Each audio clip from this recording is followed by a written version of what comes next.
Bacaan dari Kisah Para Rasul. Setelah Yesus diangkat ke surga dari bukit yang disebut Bukit Zaitun, kembalilah para rasul dari sana ke Yerusalem yang hanya seperjalanan Sabat jauhnya. Setelah tiba di kota, naiklah mereka ke ruang atas tempat mereka menumpang.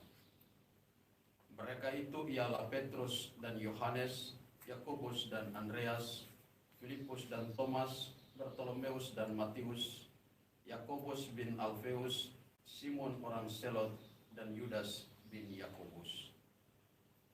Dengan sehati mereka semua bertekun dalam doa bersama dengan beberapa perempuan serta Maria, ibu Yesus, dan dengan saudara-saudara Yesus. Demikianlah sabda Tuhan. Syukur kepada Allah.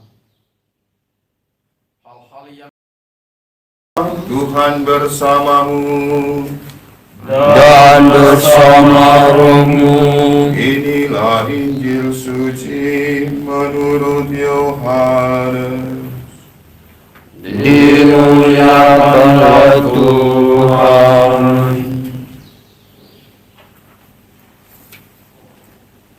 Waktu Yesus bergantung di kayu salib, dan dekat salib Yesus berdiri ibunya dan saudara ibunya, Maria istri Kleopas dan Maria Magdalena.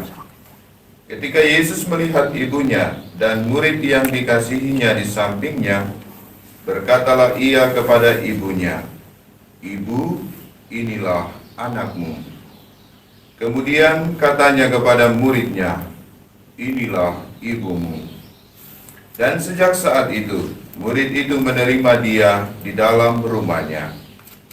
Sesudah itu, karena Yesus tahu bahwa segala sesuatu telah selesai, berkatalah ia, supaya genaplah yang ada tertulis dalam kitab suci, "Aku haus." Di situ ada suatu bekas penuh anggur asam.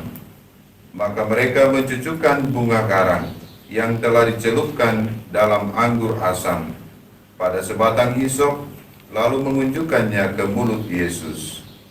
Sesudah Yesus meminum anggur itu, berkatalah ia, "Sudah selesai." Lalu ia menundukkan kepalanya dan menyerahkan nyawanya. Karena hari itu hari persiapan, dan supaya pada hari Sabat mayat-mayat itu tidak tinggal tergantung pada kayu salib, sebab Sabat itu adalah hari yang besar. Maka datanglah orang-orang Yahudi kepada Pilatus dan meminta kepadanya supaya kaki orang-orang itu dipatahkan dan mayat-mayatnya diturunkan. Maka datanglah prajurit-prajurit lalu mematahkan kaki orang yang pertama dan kaki orang yang lain yang disalibkan bersama-sama dengan Yesus. Tetapi ketika mereka sampai kepada Yesus dan melihat bahwa ia telah mati, mereka tidak mematahkan kakinya. Tetapi seorang dari antara prajurit itu menikam lambungnya dengan tombak, dan segera mengalir keluar darah dan air.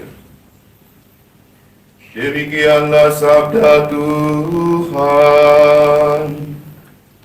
Terpujilah Kristus.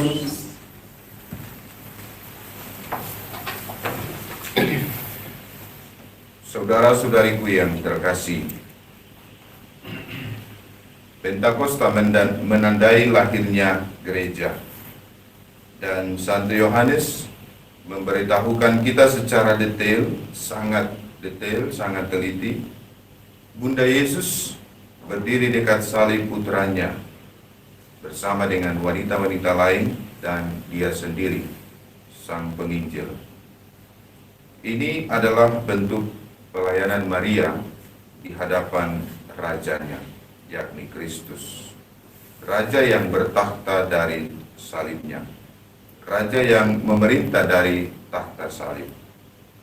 Yang unik adalah Maria mengalami seluruh peristiwa kehidupan Yesus. Lebih lagi ketika kegenapan yang belum sempat dimulai pada saat perkawinan di Kana, sekarang dialami lagi oleh Maria. Kegenapan itu yang dinubuatkan oleh Tuhan Yesus, wafatnya di kayu salib. Wanita ini, pribadi ini, bunda yang tersuci ini benar-benar mengalami seluruh rencana Allah demi keselamatan dunia ini. Dan dari kelahiran, perkandungan, kelahiran, penderitaan, sengsara, penderitaan, wafat, bahkan sampai kebangkitan, bahkan sampai pencurahan Roh Kudus, Maria tetap ada mendampingi putranya dan gereja. Kita bersyukur karena dengan ini kita tahu bahwa Bunda Maria selalu mendampingi kita dengan doa-doanya. Jadi kalau kita merasa rindu kepada Maria, kita boleh berdoa dan minta pertolongan daripadanya, meminta supaya Tuhan tetap melindungi kita dalam siara perjalanan kehidupan kita, kehidupan gereja di tengah-tengah dunia ini. Maka mari kita merenung bersama dengan Bunda Maria yang adalah model, contoh, dan teladan yang unggul bagi dunia dan teristimewa bagi gereja.